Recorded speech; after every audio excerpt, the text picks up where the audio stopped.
नमस्कार. मी आज तुम्हाला कस्टर्ड आईस्क्रीम रेसिपी करून दाखवणार आहे. खूप छान झालेला आहे कस्टर्ड रेसिपीचा आईस्क्रीम.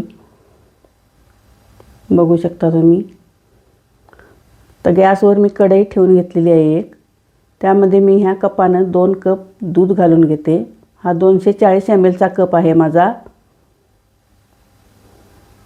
थोडंसं दूध राहिले ते मी कस्टर्ड पावडर मिक्स करायसाठी ठेवलं बाजूला. एकूण अर्धा लिटर दूध आहे हे.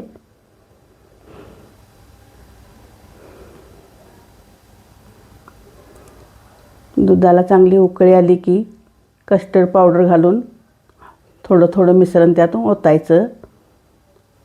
2 टेबलस्पून गच्च भरून मी कस्टर्ड पावडर घेतलेली आहे.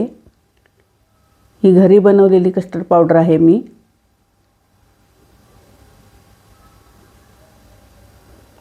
त्याच्या गुठळ्या चांगल्या मोडून घ्यायच्या. थोडासा दुधाला दाटसरपणा आला पाहिजे तोपर्यंत दूध उकळायचं 1-5-7 मिनटं कस्टर्ड पावडर घालून. आणि नंतर मग साखर घालणार मी.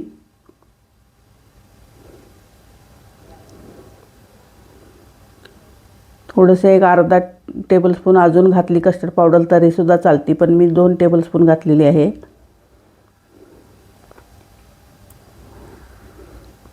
आता थोडं थोडं ओतून घ्यायचं हलवत एका हातानं, कारण कस्टर्ड पावडर असल्यामुळे खाली डसण्याची शक्यता असते.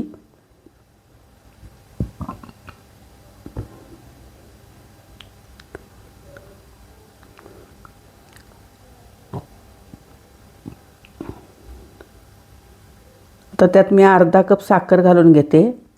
वजनानंही साधारण 120 ग्रॅम होईल एवढी आहे. तेवढी भरपूर होते त्यामध्ये.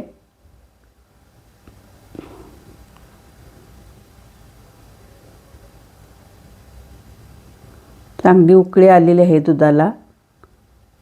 असंच 1-5 मिनटं उकळायचं आणि मग गार करून घ्यायचं. झालेले मी 5-6 मिनटं उकळलेलं आहे. आता कटोऱ्यामध्ये काढून घेते मी.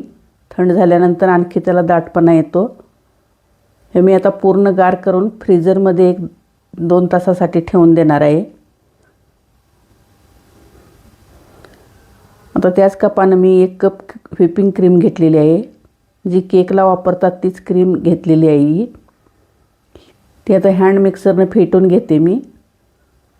थोडासा त्याला घट्टपणा आला पाहिजे, थोडासा फुलली पाहिजे थोडी ती. तुम्ही मिक्सरमध्ये सुद्धा करू शकता. फक्त मिक्सरचं भांडं 1-2-3 तासासाठी वरती फ्रीजरमध्ये ठेवा आणि नंतर मग त्यात घालून असं मग क्रीम फेटा. थोडं मधी बंद चालू करून असं फेटून घ्यायची मिक्सरला. पण भांडं पूर्ण गार झालेलं पाहिजे आणि क्रीमसुद्धा पूर्ण गार पाहिजे. तर त्यामध्ये हे मी मिश्रण घालून घेते दुधाचं केलेलं आणि मिक्स करून घेते चांगलं. क्रीम घातल्यामुळं आईस्क्रीम खूप छान लागतं, खायला टेस्टी पण लागतं. म्हणून क्रीम वापरायची. विना क्रीमचं सुद्धा होऊ शकतं. त्यात मी 1च थेंब येल्लो जेल कलर घातलेला आहे, थोडासा कलर येण्यासाठी. तुम्हाला घालायचा नसेल तर स्किप करू शकता.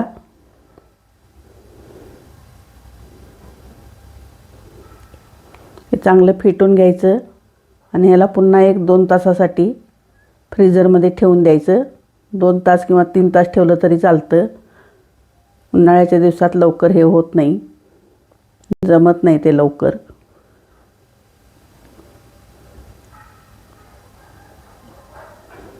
त्याच्यावर एक मी प्लास्टिक पिशवी काढून कागद घातलेला आहे. हे ठेवून देते आता फ्रीजरला 1-2 ते 3 तासासाठी. असं 2 वेळा करून फेटल्यामुळं आईस्क्रीमला खूप चांगलं टेक्स्चर येतं. आईस क्रिस्टल अजिबात होत नाहीत त्यात. आता थोडंसंच फेटणार.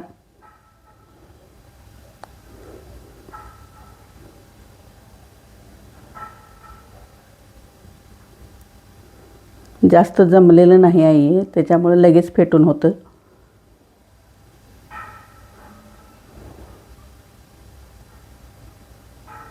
त्याला चांगलं टेक्स्चर आलेलं आहे, बघू शकता.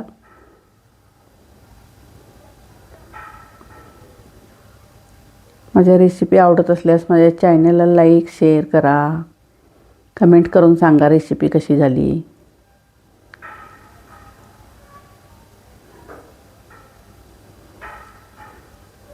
हे आता काढून घेते बघा. टेक्स्चर बघू शकता तुम्ही त्याचं किती छान आलेलं आहे. टेक्स्चर बघा त्याला. खायला पण तेवढंच टेस्टी झालेलं आहे.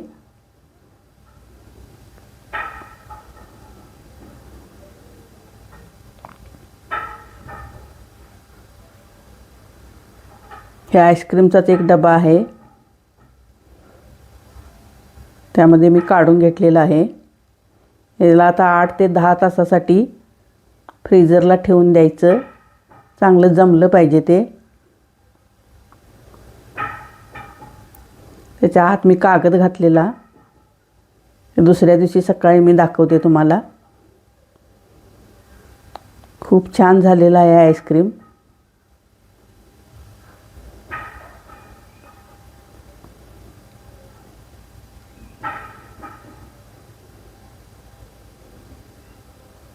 अजिबात त्यात आईस क्रिस्टल झालेलं नाहीत.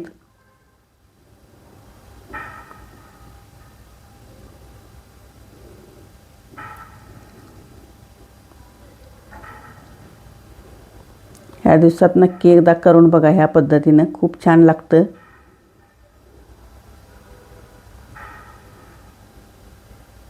बघू शकता तुम्ही. त्याच्यावर थोडं ड्रायफ्रूट आणि टूटी फ्रुटी घालून घेते. छान दिसतं दिसायला. सबस्क्राईब करून ठेवा चॅनलला. तुम्हाला माझ्या सगळ्या रेसिपी दिसतील मग. थँक्यू.